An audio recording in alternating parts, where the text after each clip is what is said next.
佛陀时代，传说有一位老僧，法号慧慈，年岁已高，面容清瘦，但神情安详。他背着一口破旧的木钵，披着褪色的僧衣，沿着山脚下的羊肠小道，一步步行脚乞食。所到之处，村民皆敬之为活菩萨。有一日，慧慈来到一座偏远的村落，村中大旱，百姓愁眉不展，个个都在为明日的口粮发愁。可他仍旧笑容温和，在树荫下席地而坐，静静等待缘人。黄昏时分，一个衣衫褴褛的青年匆匆而来，面黄肌瘦，眼神却闪着异样的光。他跪在老僧面前，哀求道：“大师，弟子3日未食，求您赐饭一口，救我一命。”慧慈不疑有他，取出钵中仅剩的一团米饭递给青年，还将随身的小瓢递给他饮水解渴。谁知那青年一吃完便翻脸，见老僧手中并无其他财物，便借口护送为名，将老僧带去自家破屋中暂歇。3日后，村民发现老僧奄奄一息倒在山道边，钵盂尽失，随身物食也被掏空。虽有人救回老僧性命，但从那以后，慧慈再也无法入定修行，夜里频繁梦见恶兽缠身，醒后满身冷汗。渐渐的，他的身体开始虚弱，讲经也语塞神散，不再如以往清明。弟子们皆疑惑，问其缘由。老僧闭目叹息，口诵偈言：一饭食贪人，3生受禅因，福不无度处，自损真善根。众生因果自负，抢戒之运，如饮鸩止渴也。众弟子恍然大悟，那位青年虽表面可怜，实则心藏贪念，不思自救，专图他人之福。慧慈一时心软，便将多年的修行福报借与对方，未曾设界限，反致自己业障反噬。从此寺中立下一戒：施善须观人，手扶一时修行。慧慈老僧的故事在寺中流传多年，也逐渐传到民间，成为村中老一辈口口相传的因果例子。有老人常说，施人一时可善，若对方贪得无厌，那就不是积德，是耗命了。什么是戒运？古人说得好，运如流水，福似油灯。一个人的福气、好运，甚至平安，都是过去所修，今生所积而成的。有些人运势低迷，生活不顺，却不去自省自修，反而靠近身边的运势好的人，希望搭顺风车。比如有人靠着兄长仕途顺利，处处求引荐，最后却让兄长连累失事。有人借着亲人的财运兴旺，年年来要钱要资源，福报耗尽之后，连亲情也荡然无存。甚至有的父母晚年还要靠儿女的福气过活，不思念佛修德，只知索取，终致家庭失和，孤苦无依。这些都是戒运，看似是亲人之间互帮互助，实则若不懂分寸，不设界限，就成了强借他人气运。这种行为在佛学中被称作耗他人福报，会造成双方因果失衡，一方福泽流失，另一方也难以真正受益。正如慧慈老僧所言，众生因果自负，意思是说，每个人的福祸、成败、受夭，终归都是自己行为的结果，旁人帮的一时，却帮不了一世。到了人生50岁之后，人的福运开始走向沉淀阶段，不能再像年轻时那样挥霍，尤其不能再被身边的人借运消耗，否则最后可能换来的不是亲情圆满，而是福薄运浅，老来凄凉。故事回到大周年间，江南一隅有一座名叫安德的小镇，镇中住着一位名士，名唤柳知远，年50有妻，眉眼温和，气度娴雅，乃当地有名的清流旧吏。柳知远年轻时考中进士，入朝为官，虽无高位权势，却清廉自持，颇得百姓敬重。40岁时，他因不愿卷入权臣纷争，主动辞官还乡，带着积蓄与藏书隐居镇中老宅，过起了半耕半读的日子。他心中本有志修身养性，抄经讲学，度过余生。可惜世事难料，家门清冷未久，亲族纷至沓来，先是兄长一家3口投奔而来，声称家道中落，愿随他务农度日。又有侄子屡次求教读书，希望借柳公之名考取功名。儿子早早离世，只留下寡儿媳携孙女寄住家中。柳知远心地仁厚，念在亲情，不曾拒绝。他将老宅几间空屋腾出，安排妥帖，又自贴银两供其衣食所需。家中人来人往，表面上热热闹闹，实则轻浮见实。起初他也曾觉得热闹是好事，老来有人陪伴，何尝不是福？但随着时间推移，他渐渐察觉不同，兄嫂日日不是生产，凡事依赖。侄子以他之名四处行走，却从未真正发奋。儿媳虽贤良，却也习惯了伸手要钱的生活。家中米粮见底，银库见空，却无人主动承担。而他自己本想清心修行，如今却连静坐片刻都难，不是被吵醒，就是被请去处理家事。最令他困扰的是时不时的怪梦，梦中他回到少年时代，却被家人一一扯住衣角，步步难行。他醒来后一身冷汗，隐隐觉得自己这些年的好运，这副硬朗身骨似乎正被慢慢抽走。他曾偷偷前往后山寺庙问卦，老和尚只说了一句话：柳施主，福有边界，人有因果，莫叫亲情成业障。自那日起，柳知远心中便埋下了一丝疑惑与动摇。他开始思索，这些年自己究竟是在尽孝尽义，还是在被身边人一点一点的借运耗尽？柳知远原本清简自持，早睡早起，读书抄经，种菜监察，生活一派清和。然而自家门口热闹之后，一切都慢慢变了味儿。最先让他动摇的是兄长柳知年。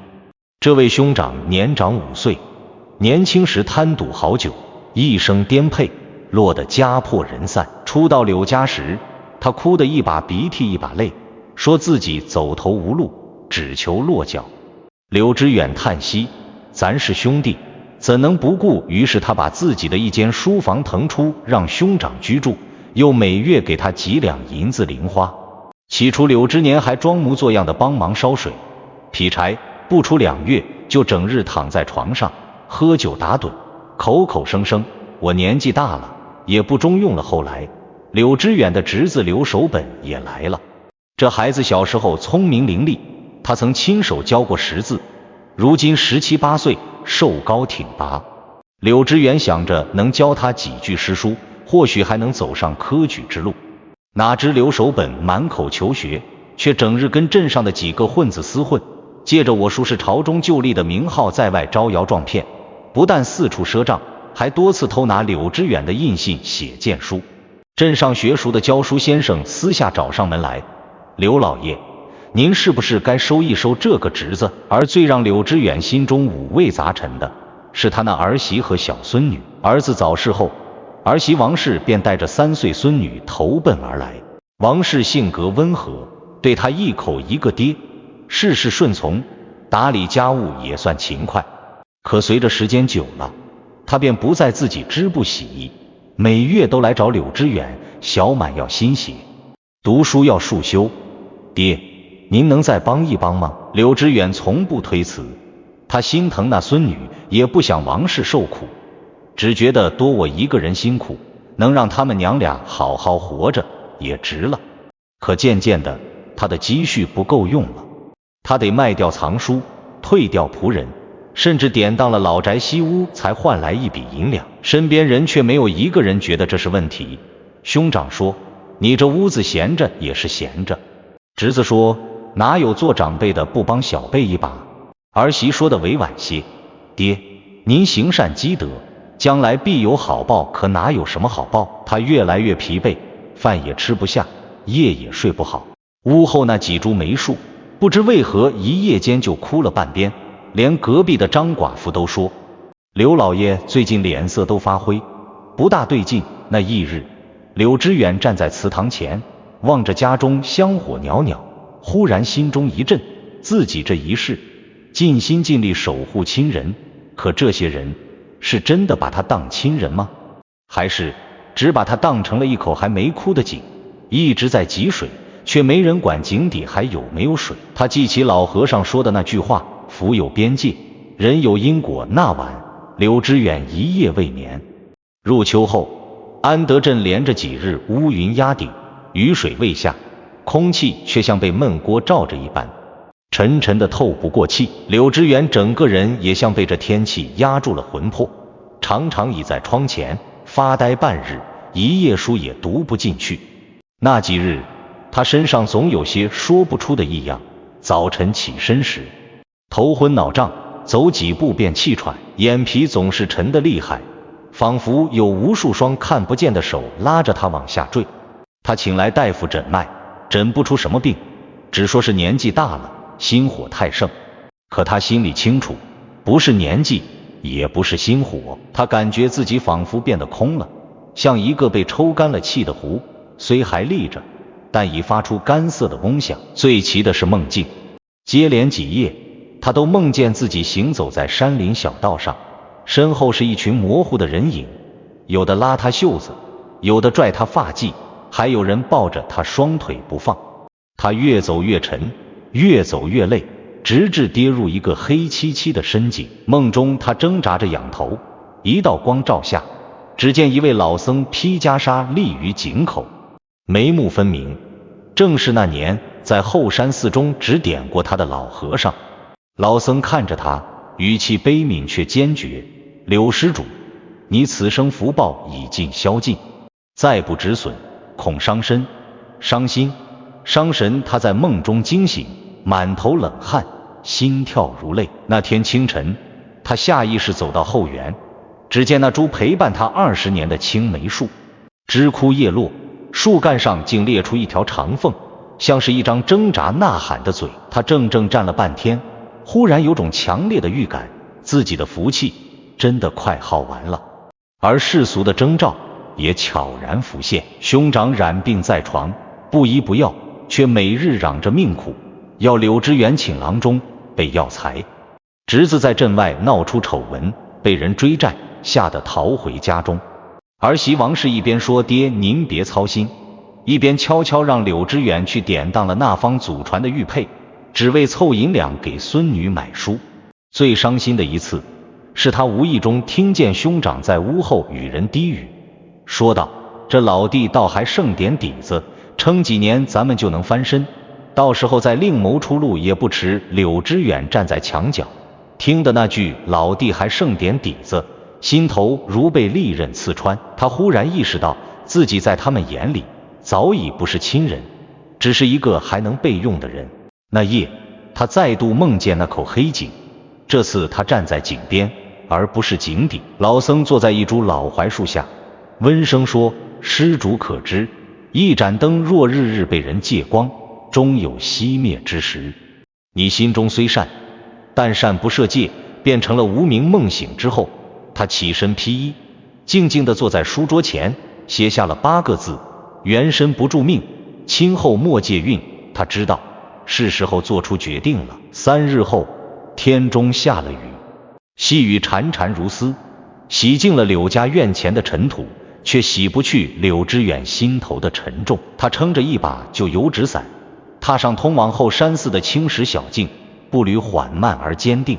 后山寺名为净真寺，地处偏僻，香火清淡，却因主持法纪禅师德高望重，常有远方求道者专程前来问佛求解。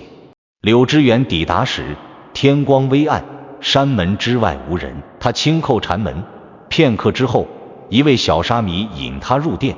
法纪禅师已坐于松木蒲团上，宛如老松入定，呼吸悠长。柳知远长跪不起，低声道：弟子近来诸事不顺，梦中常现劫相，似有因果缠身，愿请禅师指点迷津。法纪睁眼凝视他片刻，轻声问：你身边可有许多亲人依你而活？柳知远愕然，随即点头。他们可曾因你之助自力更生？未曾。柳知远苦笑，他们日渐依赖，反倒让我身心俱疲。法纪微微叹气，缓缓起身，走至窗前，指着远山间雾气缭绕的古树说：西有梧桐树，一群乌鸦栖息其上，日日刮啄树皮，索其枝叶。初时树不以为意，数年后树躯溃烂，枝叶枯黄，乌鸦转其他处。人说树虽为宿主，却为护己根本，行善若此，岂不悲哉？他转身望向柳之远，目光慈悲，却不容逃避。柳施主，佛说因缘果报，非是要你断情弃义，而是教你知福守福。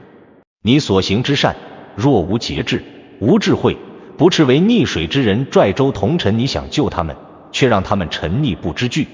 你以为自己是在施福，实则是在轻福。好命，佛门有言，慈悲须带智慧，愿力不轻，福报易破。柳之远怔然，忽然明白自己这些年所做的不过是无名之善。他将善当作责任，将亲情当成义务，却未曾思考，若一味忍让与牺牲，到头来救不了他人，只会搭上自己。他眼眶微热，长跪叩首。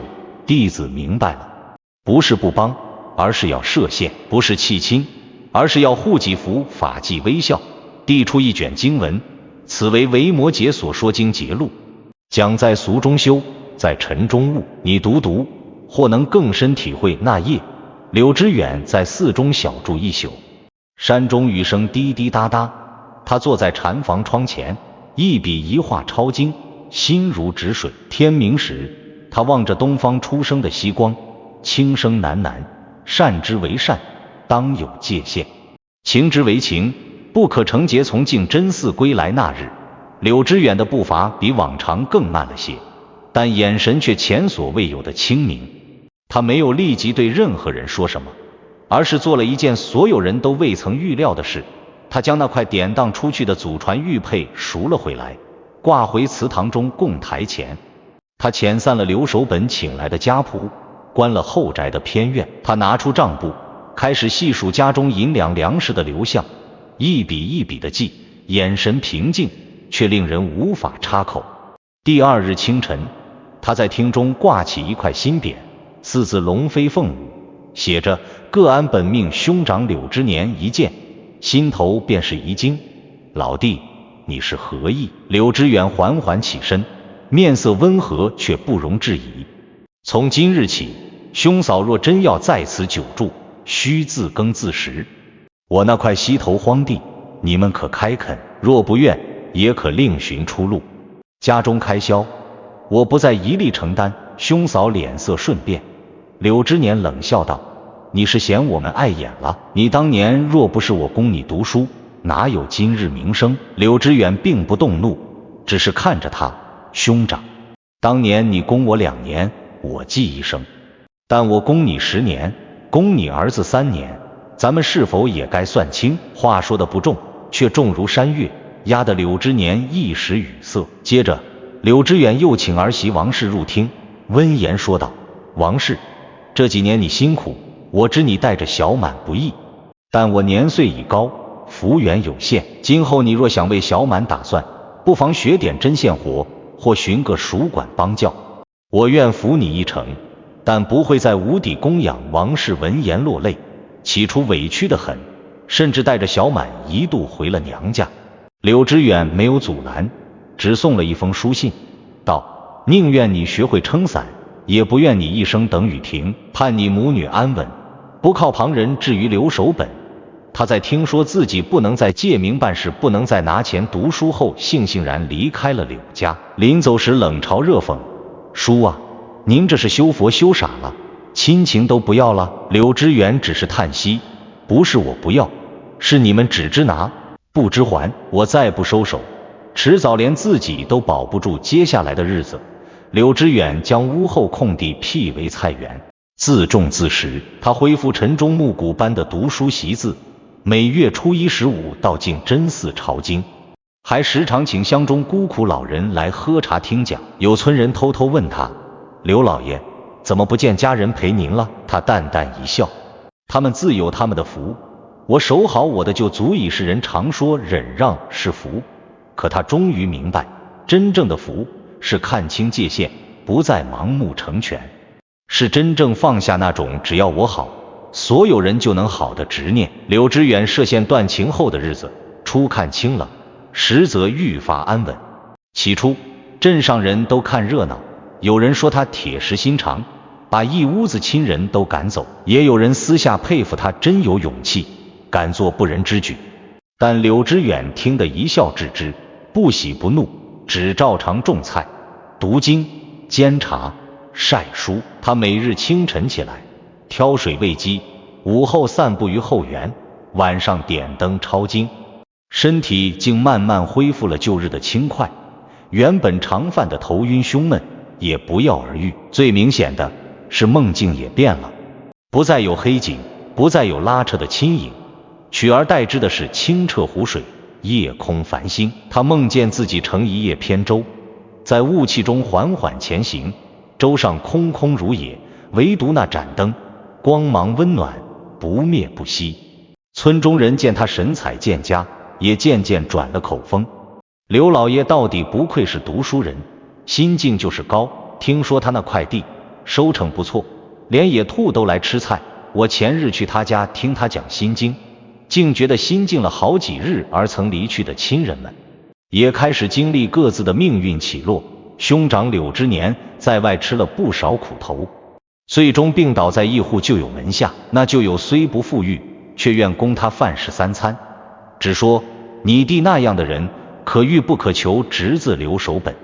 几番碰壁，因曾假借柳知远之名招摇撞骗，遭人揭穿，颜面尽失，才终于老实下来。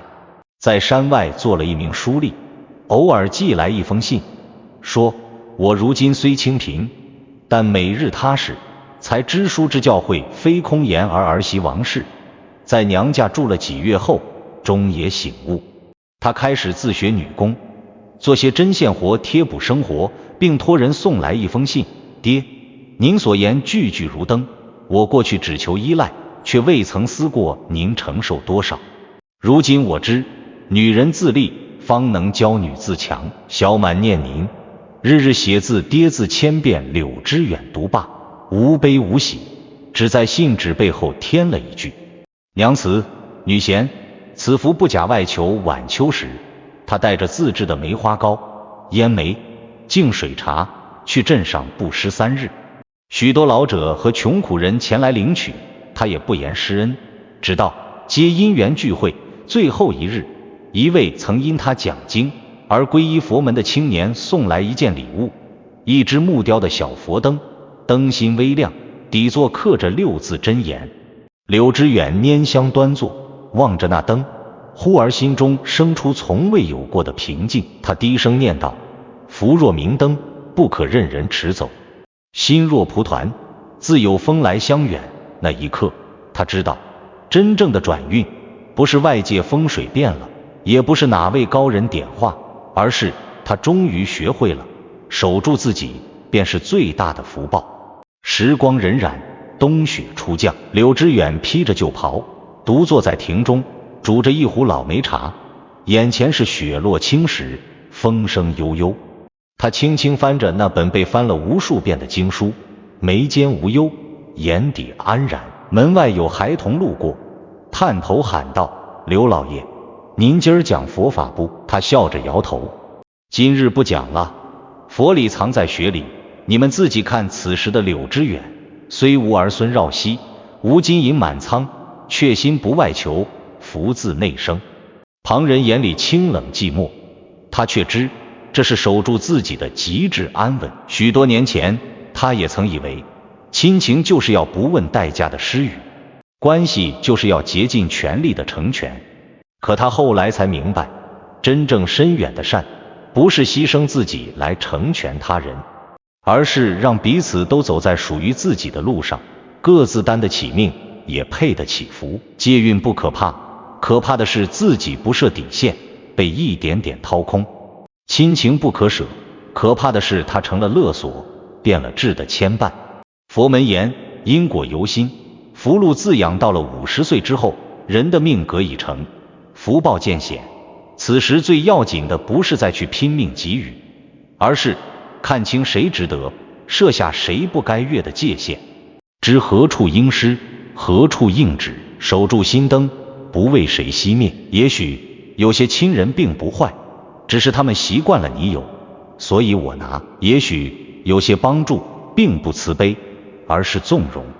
也许你一直以为自己是在为家人好，但其实你不过是他们生命中那盏被透支的灯。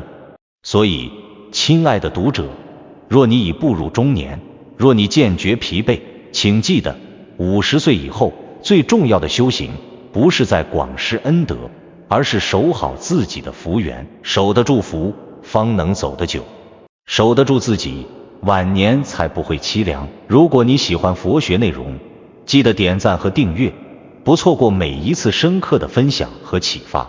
让我们一起探索佛法的智慧。